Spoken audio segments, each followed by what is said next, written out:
आं दिनैनि बे मुलानदुबि कमिउनिटि हलाव जानाय जयनिं प्रग्रामाव जोंनि बावखुंग्रि समस्तिनि जोबोद गोसोखौ बिराद मोजां मोनदों।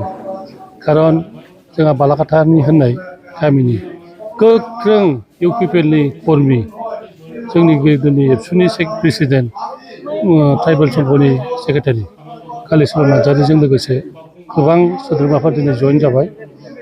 आसा खालामदों बे जइन जानायनि उनाव जोंनि बावखुंग्रियाव इउपिपिएलआ लासै लासैनो इन्जुरनि हाया गुगासिनो दङ आरो फैबाय थानाय बिटिसि इलेक्सनसिम जोङो 15,000निफ्राय 5,000आव मारै दोननो बेखौ सेस्था खालामगासिनो दं।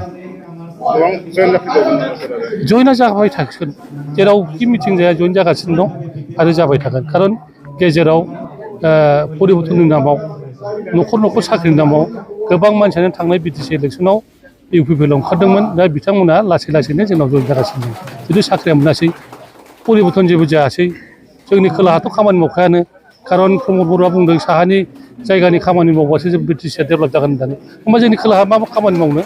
खोलाहा जेबो एमजिएनरेगाबो खामानि मावखायाखै आरो बिथांमोननि बिसिडिसिनि चेयारमेना सासे सोलायजाबाय सासेयाथ' माने सोरबा हारसा हिनजावनाव थांनानै लंपेन्ट बोख्लायग्रासो।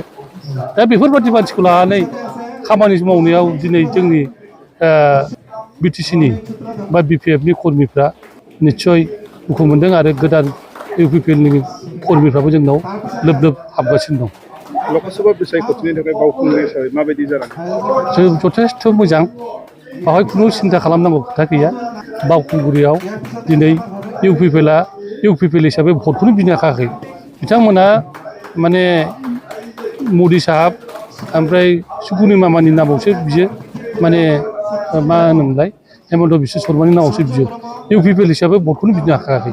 दा फैबाय थानाय समाव आरो इउपिपिएलआ जोंनि बावखुंग्रियाव भट बिनो थाखाय अधिकारानो जेबो गैला। खारन सियाल गोथांफ्रासो ज' जादों।